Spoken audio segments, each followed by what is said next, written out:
Jedna z najstarších stavieb v Liptovskom Mikuláši sa rozpadáva. Kaštiel Paluďajovcov je národnou kultúrnou pamiatkou, cez deravú strechu však doň zateká. Podľa pamiatkárov hrozí jeho znehodnotenie. Majiteľ kaštieľa chce v okolí stavať apartmány.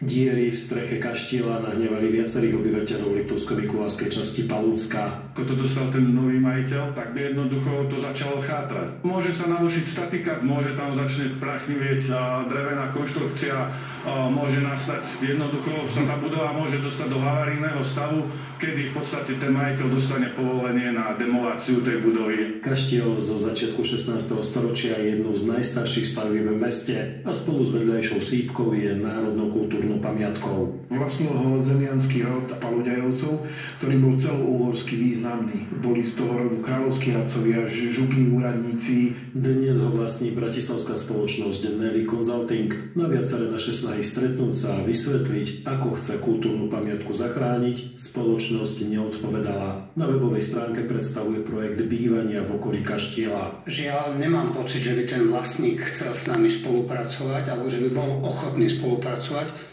lebo ani sa na tomto štátnom pamiatkovom dohľade nezúčastnil. Súčasťou projektu malo byť 100 nových apartmánov s vlastným wellnessom a luxusnou vinotékou v bývalej sípke. Apartmány majiteľ stavať nezačal, sípku s kaštieľom necháva chátrať. Vydáme rozhodnutie o náprave, aby on zabezpečil objekt proti znehodnocovaniu, teda aby zabezpečil strechu voči dažďu a prenikaniu dažďovej vody do priestoru kaštieľa. Pamiatkári tvrdia, že zákon im nedovoľuje konať rýchlejšie a veria, že majiteľa nakoniec presvedčia, aby kaštiel opravil. Milan Velecký, RTVS.